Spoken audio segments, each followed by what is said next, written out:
നമ്മളെ വീട്ടിലൊക്കെ ചളി പിടിച്ച ചെരുപ്പുകളൊക്കെ ഉണ്ടെങ്കിൽ ഇങ്ങനൊന്നും ചെയ്ത് നോക്കിട്ടോ. പ്രത്യേകിച്ച് കുട്ടികളെ ചെരുപ്പൊക്കെ നമ്മൾ എത്ര ഉരച്ച് കഴുകിയാലും ചളി പോയി കിട്ടൂലല്ലേ. അപ്പം അങ്ങനെയുള്ള ചെരുപ്പുകളൊക്കെ ഇതുപോലെ ലിക്വിഡ് ഉണ്ടാക്കിയിട്ടൊന്ന് കഴുകി നോക്കിട്ടോ. ഒരു വിധത്തിലൊക്കെ വെളുപ്പിച്ചെടുക്കട്ടോ. അപ്പോൾ ഇതിനായിട്ട് ഞാനൊരു ചെറുനാരങ്ങ എടുത്തിട്ടുണ്ട്. ഇനി ഇത് നമുക്കൊന്ന് കട്ട് ചെയ്തിട്ട് ഇതിലുള്ള നീര് ഈ പാത്രത്തിലോട്ട് ഒഴിച്ചു കൊടുക്കാം.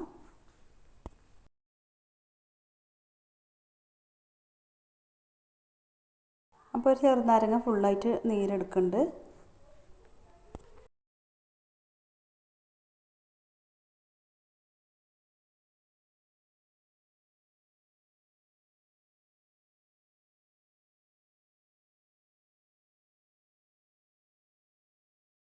ഇനി ഇതിലോട്ട് ഒരു ടേബിൾ സ്പൂണ് ബേക്കിംഗ് സോഡയും കൂടെ ചേർത്ത് കൊടുക്കാം. അപ്പോൾ ബേക്കിംഗ് സോഡ ഒക്കെ ചേർത്ത് കൊടുക്കുമ്പോൾ നന്നായിട്ട് തന്നെ പതഞ്ഞ് വരും കേട്ടോ. എന്നിട്ട് രണ്ടും കൂടെ നന്നായിട്ടൊന്ന് യോജിപ്പിച്ചെടുക്കാം. ഇതിലോട്ട് നമുക്ക് കുറച്ച് കോൾഗേറ്റും കൂടെ ചേർത്ത് കൊടുക്കാം. അപ്പോൾ ഞാനിവിടെ വൈറ്റ് കോൾഗേറ്റ് ആട്ടോ എടുത്തിട്ടുള്ളത്.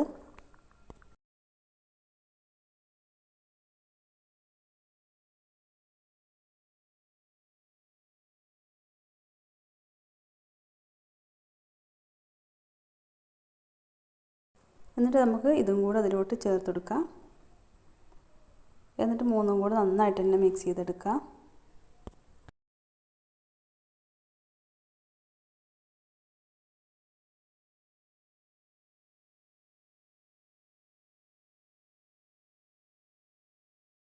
അപ്പോൾ നന്നായിട്ട് തന്നെ മിക്സ് ചെയ്തെടുത്തിട്ടുണ്ട്.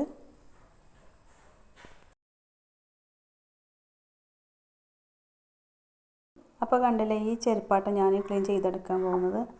അപ്പോൾ ഇതിൻ്റെ മോൻ്റെ ചെരുപ്പാണ്. കളിക്കാനൊക്കെ പോയി നല്ല ചളി പിടിച്ചിട്ടുണ്ടത്. അപ്പോൾ നമുക്ക് ഈ ചെരുപ്പുമ്മ ഈ പേസ്റ്റ് തേച്ച് പിടിപ്പിച്ചെടുക്കാം.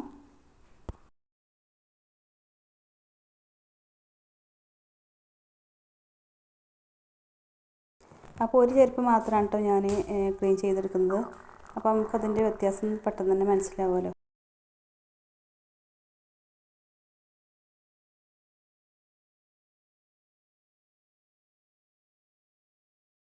അപ്പോൾ ഇതിൻ്റെ ഉൾഭാഗത്തും അതേപോലത്തെ സൈഡ് ഭാഗത്തും എല്ലായിടത്തും ഞാനിത് തേച്ച് പിടിപ്പിക്കുന്നുണ്ട്. സോപ്പ് മാത്രം നമ്മൾ ഉപയോഗിച്ചിട്ട് ഈ ചെരുപ്പ് കഴുകിയാൽ എത്ര ആയാലും ഇത് കളർ വെക്കൂല കേട്ടോ. ചളിയൊന്നും പോയി കിട്ടൂല. അപ്പോൾ ചെരുപ്പിൻ്റെ എല്ലാ ഭാഗത്തും ഞാൻ തേച്ച് കൊടുത്തിട്ടുണ്ട്. ഇനി നമുക്കിതിൽ 15 മിനിറ്റ് സമയം ഒന്ന് ഇതുപോലെ ഒന്ന് വെച്ചെടുക്കാം. അപ്പോൾ ഇത് ഏകദേശം 20 മിനിറ്റോളം ഞാനിങ്ങനെ വെച്ചിട്ടുണ്ട് കേട്ടോ. ഇത് നന്നായിട്ട് ഉണങ്ങിയിട്ടുണ്ട്. അപ്പോൾ കുറച്ച് വെള്ളം ഒന്ന് നനച്ചെടുത്തിട്ടുണ്ട്. ഇനി നമുക്ക് ബ്രഷ് കൊണ്ട് തന്നെ നന്നായിട്ട് തന്നെ ഒന്ന് വരച്ചെടുക്കാം.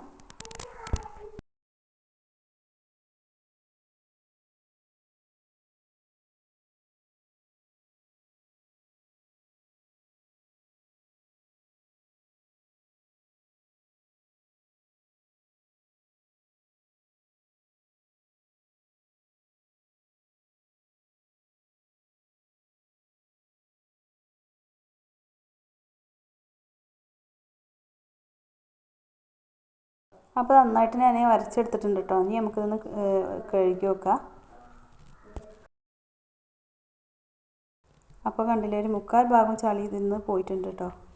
അപ്പോൾ നമ്മൾ ഒരു ചെരുപ്പ് മാത്രം കഴുകിയതുകൊണ്ട് തന്നെ അതിൻ്റെ വ്യത്യാസം നന്നായിട്ട് തന്നെ മനസ്സിലാവുന്നുണ്ട്.